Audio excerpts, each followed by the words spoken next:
జగనానికి వచ్చిన ముఖ్యంగా ఆడపడుతులకి అక్క చెల్లెలకి పెద్దలకి వాళ్ళు మన తెలుగుదేశం నాయకులకి కేడర్కి తెలుగు తమ్ములకి తెలుగు మహిళలకి జన సైనికులకి జనసేన నాయకులకి భారతీయ జనతా పార్టీ నాయకులకి భారతీయ జనతా పార్టీ కార్యకర్తలకి మీ అందరికీ నా హృదయపూర్వక నమస్కారాలు.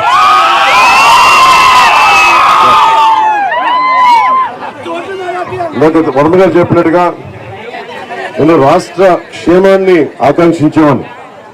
ఈరోజు పొత్తు ఇది మొదటిసారి కాదు, 2014లో కూడా మీ దృష్టికి తీసుకొస్తున్నాను. ఎందుకు ఆ రోజున కూడా తెలుగుదేశం నరేంద్ర మోదీ గారి నాయకత్వం బీజేపీకి ఎందుకు సహకరించాను, ఎందుకు మద్దతు ఇచ్చానడానికి ఆ రోజు నాకు అవకాశం ఉండి కూడా పోటీ చేయాలి. ఆ రోజున నేనేమనుకున్నానంటే మనం ఓట్లు చీలిపోకుండా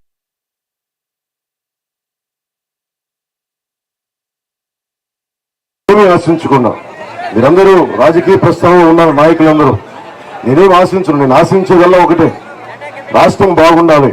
రాష్ట్ర విభజన జరిగిన తర్వాత మన ఉపాధి అవకాశాలు కానీ మన నిధులు మనకి కొరత ఉంది, ఇవన్నీ సరితీసుకోవాలి, బలమైన నాయకత్వం ఉండాలి అన్న ప్రయత్నం.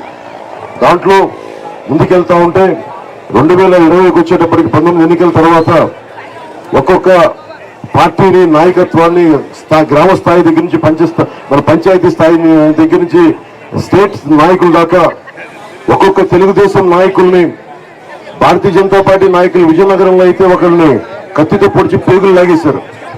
అలాగే ఇంకొక కావల్లో భారతీయ జనతా పార్టీ నాయకులు మెడేసి తొక్కేశారు, కాళ్ళ మీద మెడ మీద బూటు కాలేసి తొక్కేశారు. ఇట్లా ఎన్నో దారుణాలు.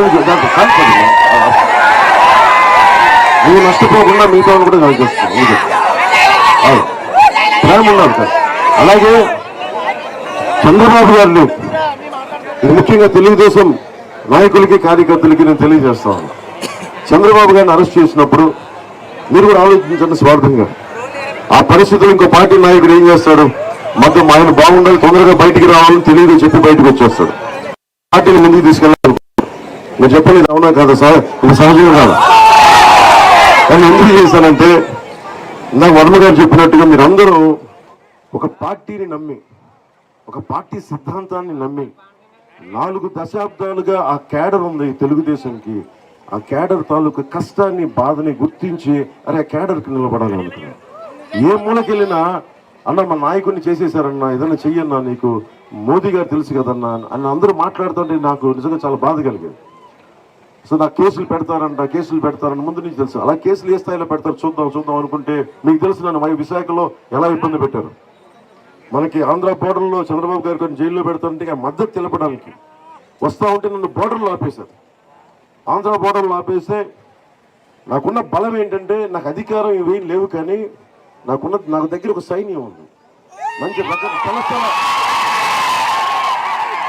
కొట్లాడే న్యాయం కోసం కొట్లాడే సైన్యం ఉంది, మహిళలు వీర మహిళలు ఉన్నారు. వాళ్ళందరూ రోడ్ల మీదకి వచ్చి ఆంధ్ర నుంచి తిరిగి మంగళగిరి ఆఫీస్ తీసుకెళ్లి చంద్రబాబు గారికి మళ్ళీ జైల్లోకి వెళ్ళి, రాజమండ్రి జైల్లోకి వెళ్ళి ఒకటే ఆలోచించాడు, అరే ఇంత బలమైన నాయకుడు, 4 దశాబ్దాలు రాష్ట్రాన్ని పరిపాలించిన వ్యక్తి, ఏ జైల్లో అయితే ఆయన ఖైదీల కోసం కట్టాడో ఆయన అక్కడ ఖైదీ చేసిన విధానం నాకు నిజంగా చాలా బాధ కలిగించింది. మొన్న సభలో కూడా చెప్పారు, చంద్రబాబు గారికి ఎన్ని కష్టాలు వచ్చినా అలా కామ్గా ఉంటాడు, మొక్కలు చెక్కు వేసి ఆయనకి బాధ ఉందా ఏముందా ఏమి అర్థం కాదు. ఇది రాజకీయం, దెబ్బలు తింటాం, ముందుకెళ్తాం. అందుకు అనిపించింది ఎందుకు తెలుగుదేశం పార్టీ 4 దశాబ్దాలుగా చెక్కు చెదరకుండా ఎందుకు ఉంది అంటే, క్యాడర్ ఎందుకు నమ్ముకుంది అంటే అలాంటి నాయకుడు ఉండటం వల్ల. అలాగే అలాంటి నాయకుడు ఉండబట్టే వర్మ గారి లాంటి నాయకులు బలంగా వెళ్ళుకుంటారు.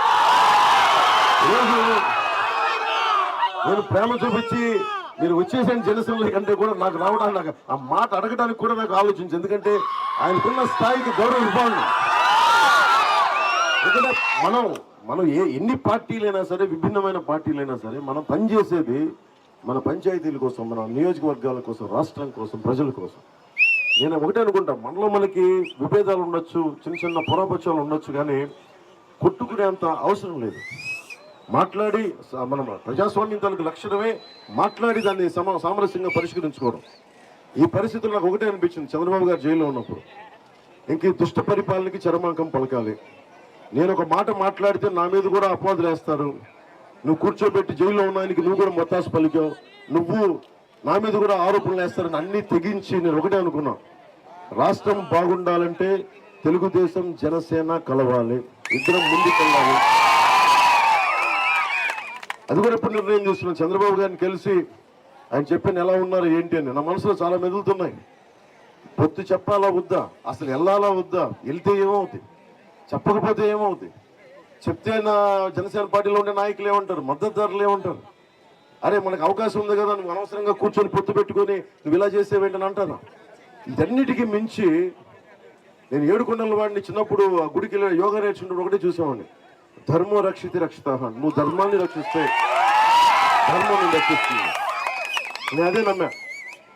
ఎవరు ఏమనుకున్నా 14 సంవత్సరాలు ముఖ్యమంత్రిగా పరిపాలించిన వ్యక్తి, ఇంత బలమైన పార్టీ నడిపిన వ్యక్తి, అలాంటి వ్యక్తికి తప్పు జరుగుతున్నప్పుడు అండగా ఉండకపోతే తప్పు చేసిన అవుతాను. నేను తెలుగుదేశం పార్టీ కార్యకర్తను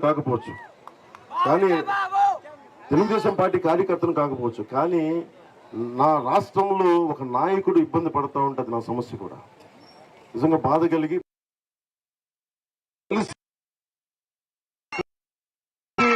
ప్రశ్నకి వెళ్ళేలోపు ఆలోచించారు మద్దతు ప్రకటించాలా లేదా, లేదంటే తెలివిగా వెళ్ళిపోయి ఆయన త్వరగా బయటికి రావాలని కోరుకుంటానా, తెలివి వాడాలా హృదయం వాడాలా, ఇదే ఆలోచించడం సేపు లేదు.